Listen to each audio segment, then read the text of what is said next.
Good morning, everyone. My name is Bill Schenkelberg, the Managing Director here at Red Sky Alliance. Recently, I came across a cyber article about FUD.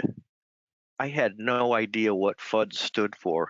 So today I'm going to try and explain FUD and try and give you an explanation as to what that acronym means. First, a little story on acronyms. So when I first tried to get into federal law enforcement, prior to that, I was in local law enforcement. I met with an agent from the old NIS, Naval Investigative Service. His name was Mark, and it was kind of a pre-interview to a formal interview. And he went on talking like a typical federal type employee, where every other word was an acronym, and I had no idea what he was talking about, other than maybe FBI and DOJ maybe, but the rest of his conversation, I had no idea. So from that time forward, especially when I got hired then into the federal system, I vowed to myself I would never use acronyms, that I would always try and speak in plain English. So what is FUD? The basic meaning to this acronym is fear, uncertainty, and doubt. The use of FUD can be tracked back to the 1920s. Knowing the history of that era, people were definitely thinking of FUD. So, what was going on in the 1920s? The war to end all wars just finished. The Soviets took over in Russia and were bent on world domination. Europe was trying to rebuild their countries and they were experimenting with a new form of government, namely socialism. Germany was settled with the Treaty of Versailles and established its Weimar Republic and associated cultural revolutions. All the while, socialism and nationalism were brewing in the shadows. And the isolationist minded US turned inward to huge financial gains and was experiencing the roaring 20s. Was there FUD in the 20s? No doubt there was. Then, October 1929 happened. The US stock market crashed and caused a worldwide depression. So, what does FUD have to do with cyber? Fear, uncertainty, and doubt with computing. Gene Amdahl, who started out as a mainframe computer architect and entrepreneur, was what has been widely credited with coining and popularizing the term FUD in the 1970s. Gene started working with IBM, but in 1975 he decided to leave and start his own company, the Amdahl Corporation. Well, Big Blue wasn't so happy that Gene left. An IBM FUD marketing campaign started, and IBM salespersons instilled in the minds of potential customers fear, uncertainty, and doubt if they were considering buying any of the Amdahl products.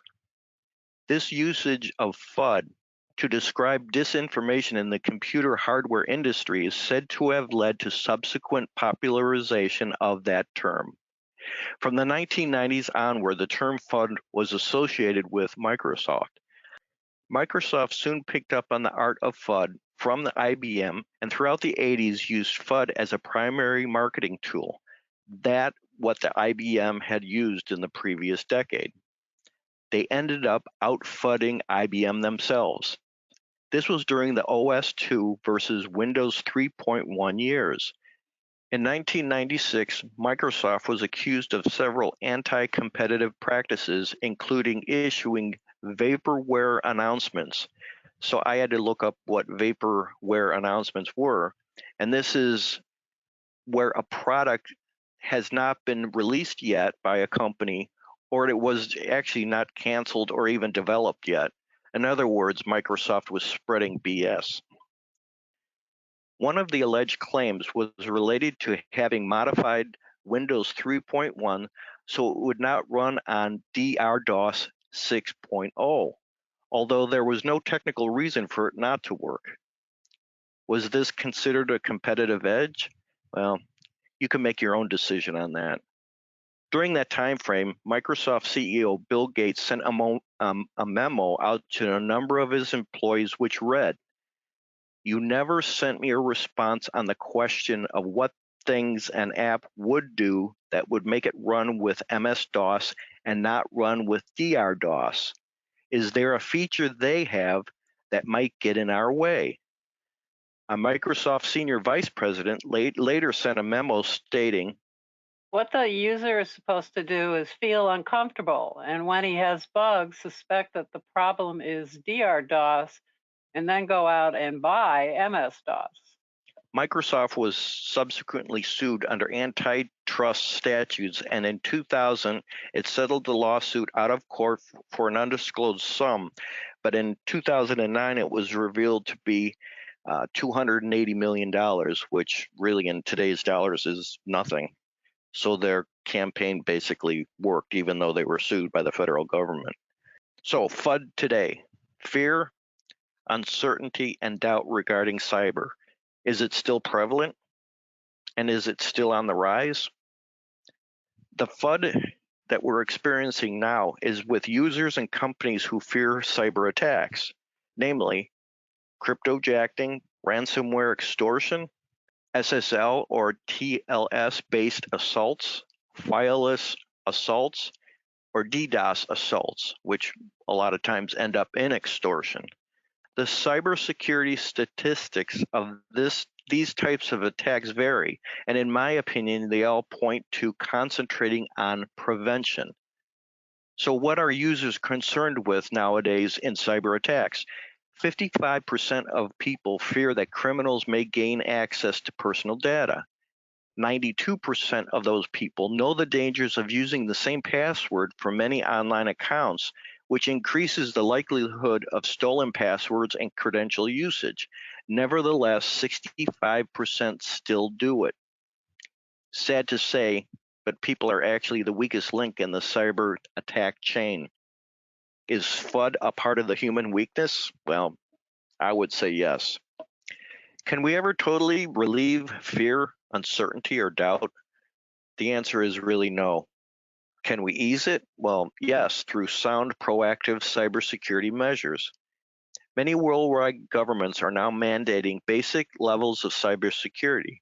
This is good and will standardize security measures really on a global basis. So I have 6 different points I wanted to go over here just to help protect your networks. First is email protection. Deloitte has estimated that 91% of all cyber attacks begin with phishing emails. Using IA-powered email protection can help prevent these attacks by analyzing thousands of emails around the world to identify and block phishing attempts. The second is security awareness training, and it's a very effective way to prevent phishing emails from being opened and allowing system compromise. Number 3, application protection.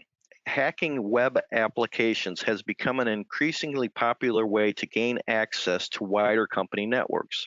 Thankfully, tools such as WAF, or WAF as a service, are available that can compromise protection for applications, whether these are deployed on-premise, in the cloud, or across both environments. The best tools are constantly updated to offer protection against emerging threats. They collect threat data from worldwide networks of sensors and customer traffic and use machine learning and artificial intelligence to update protection tools in near real time. Number 4, network security.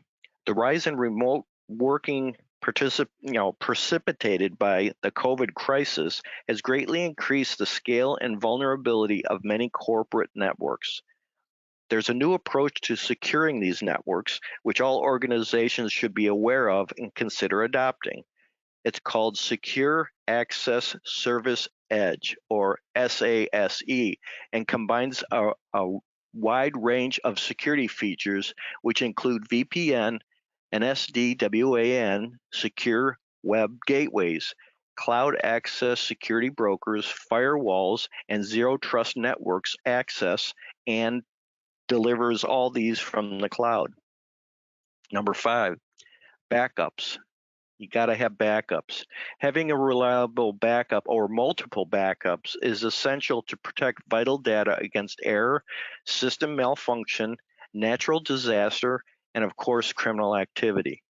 But crucially, backups must provide the ability to easily recover data rapidly and restore normal operations in the event of any kind of disruption or data loss. For many business operations, minimizing downtime caused by disruption is really a high priority. Not all backups are created equal, and organizations need to look for a solution that restores data efficiently and easily from any point in time. And then finally, proactive cyber intelligence to help protect your network. Getting open source and dark web data to stop attacks is just as important as putting an electrified fence around your network. Red Sky Alliance can offer this protection. Holler if you need this and you need any type help in cyber intelligence. One of the after action reports on communication from the 9/11 rescue efforts found that the numerous safety agencies responding to that disaster had several different radio language usage, such as multiple variations of the 10 code and or their own versions of acronyms. This inhibited cross communication and actually slowed rescue efforts. The report findings boldly stated, just talk in plain English. I hope I did a good job explaining what FUD is. Fear, uncertainty, and doubt is prevalent and will remain prevalent in cybersecurity, but we can take some basic steps to help alleviate that. If you have any questions or comments on today's topic, please feel free to contact myself, which is up on the screen, or Jim McKee at the above addresses. We hope you have a nice rest of the week and hope to see you next week on August 2nd. Thanks and have a good day.